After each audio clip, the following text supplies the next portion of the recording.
Sir একটা কথা বলি। বলো। আপনি কি জাদু মন্ত্র জানেন? না, কেন বলো তো? আপনি আসার আগে লেখাপড়ার কথা শুনলেই আমার মাথা ঘুরাইতো, থর থর কইরা সারা শরীর কাঁপতো।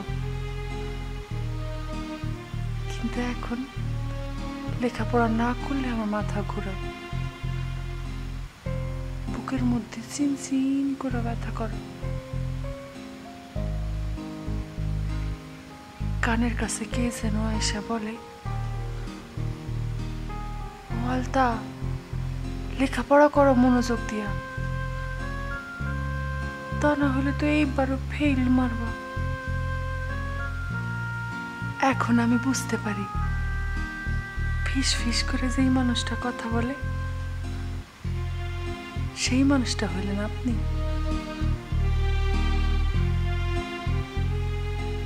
আপনি শুধু শাসন করতেই জানেন না, ভালোবাসতেও জানেন, ভালোবাসাইতেও জানেন।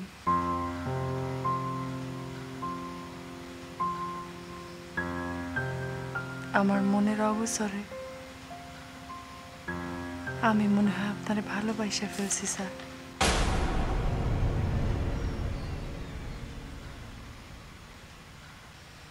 আলতা, তুমি মনে হয় আমাদের সম্পর্ক ভুলে যাচ্ছ। আমি তোমার শিক্ষক, তুমি আমার ছাত্রী। শিক্ষক হইল গুরুজন। শিক্ষককে সম্মান করতে হয়, তাকে শ্রদ্ধা করতে হয়। এই সব হলো বইয়ের কথা।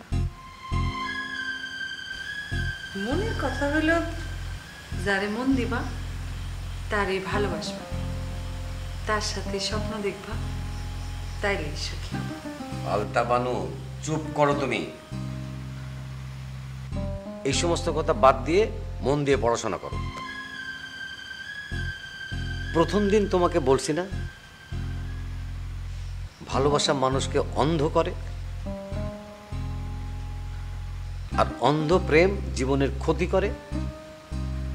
স্যার, এই কথাটাও কিন্তু আপনি ভুল বললেন। আমার আব্বা জান আর আম্মা জান দুজনরে ভালোবেসে বিয়ে করছিলেন। আমার আব্বা জানও কিন্তু আপনার মতো জায়গির মাস্টার ছিলেন। কই, তারা তো কষ্টে নাই, তাদের জীবন তো নষ্ট হয় নাই।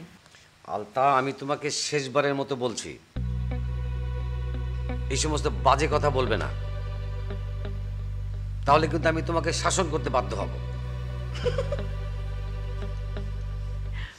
আপনার শাসন এখন আর আমার ডর লাগে না, হাসি লাগে। সত্যি কথা বলতে কি জানেন, আপনার কোমল মন আমার কাছে ধরা খেয়ে গেছে, আমার নরম মনও আপনার কাছে ধরা খেয়ে গেছে। এরই বলে প্রেম। আমার কি মন চায় জানেন? মন চায় কেঞ্চি দিয়া আপনার এই মুছ আর চুলটা কাইটে দিই।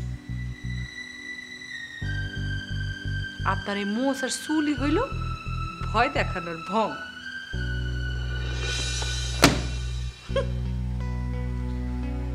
তোমারে আমার আর পড়াইতে মন চাচ্ছে না। আমার আপনার পড়াতে ইচ্ছা করতেছে না মানে? হায় আল্লাহ, এটা আপনি কি বলেন? তার চেয়ে ভালো আপনি কইসে আমার গালে একটা চড় মারেন।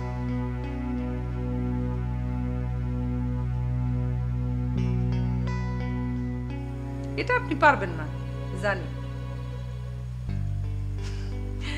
কারণ আপনিও মনে মনে আমার ভালোবাসেন।